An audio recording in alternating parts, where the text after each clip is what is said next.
கைப்பொருள் தன்னில் மெய்ப்பொருள் கல்வி என்கிறது கொன்றை வேந்தர். கல்வி கரையில கற்பவர் நாள் சில என்கிறார் ஔவையார். கற்கை நன்றே கற்கை நன்றே பிச்சை புகினும் கற்கை நன்றே என்கிறது நருந்தொகை. பிச்சை எடுத்தாவது படிடான்னு சொல்றோம். அதோடு விட்டார்களா? வெள்ளத்தால் போகாது வெந்தனலால் வேகாது வேந்தராலும் கொள்ளத்தான் இயலாது கொடுத்தாலும் நிறைவின்றி குறையாது விவேக சிந்தாமணி. அரும்பரிசு பிள்ளைக்கு 1000 ஈதலினும் பெரும்பரிசு கல்வி என பேசு என்கிறது மேலது. மன்னரும் மாசறக் கற்றோனும் சீர்தூக்கின் மன்னரில் கற்றோன் சிறப்புடையோன். மன்னர்க்கு தன் தேசமல்லால் சிறப்பில்லை, கற்றோர்க்கு சென்ற இடமெல்லாம் சிறப்பு. மன்னரா இருந்தா தன் தேசத்துல மட்டும்தாண்டா சிறப்பு, கற்றோனா இருந்தா சென்ற இடத்திலெல்லாம் சிறப்பு, அதுக்காக படிடா அப்படின்னு சொன்னோம். புறநானூற்றிலே உற்றுளி உதவியும் உருபொருள் கொடுத்தும் பிற்றை நிலை முனியாது கற்றல் நன்றே என்றான். பிறப்போரன்ன உடன் வயிற்றுள்ளும் சிறப்பின் பாலால் தாயும் மனம் தெரியும்னா. எங்கேயாவது நம்ம கேட்டிருக்கிறோமா? பெற்ற தாய் கூட நன்றாக படிக்கின்ற பிள்ளையிடம்தான் பாசத்தை அதிகமாக காட்டுவாள், அதற்காக படிறான். வேற்றுமை தெரிந்த நாற்பால் உள்ளும் கீழ்ப்பால் ஒருவன் கற்பின் மேல்பால் ஒருவனும் அவன் கட்படுமேன்னா. எந்த குலத்தை சேர்ந்தவனா இருந்தாலும் சரி, அவன் படித்தான் என்றால் அவனுக்கு கீழே தாண்டா மத்தவன்லான்ட்டான், அதுக்காக படிடான்னா.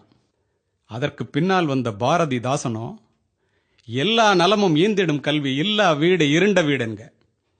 படிப்பிலார் நிறைந்த குடித்தனம் நரம்பில் துடிப்பிலார் நிறைந்த சுடுகாடென்க.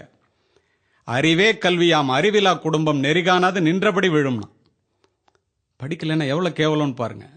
கல்லாதும் கேளாதும் கற்றோர் அவை நடுவே சொல்லாடுவாரை அஞ்சற்பாற்று என்கிறது நன்னறி.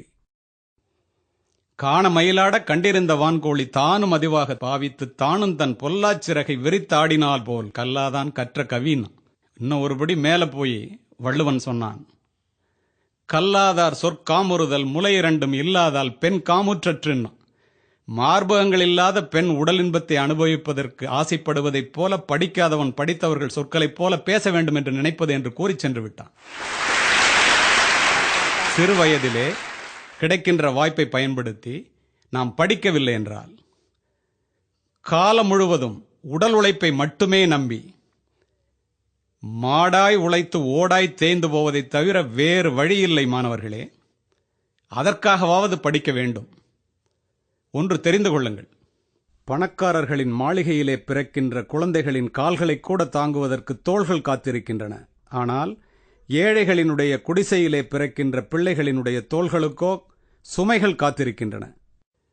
பணக்கார வீட்டிலே பிள்ளைகள் வளர்ந்து பிறக்கிறார்கள், ஏழைகளினுடைய குடிசையிலே பிள்ளைகள் பிறந்து வளர்கிறார்கள். வளர்ந்து பிறப்பது வாரிசுரிமை, பிறந்து வளர்வதே பிறப்பின் பெருமை என்பதை மாணவ சமுதாயம் தெரிந்து கொள்ள வேண்டும். அதற்காக கல்வி வேண்டும்.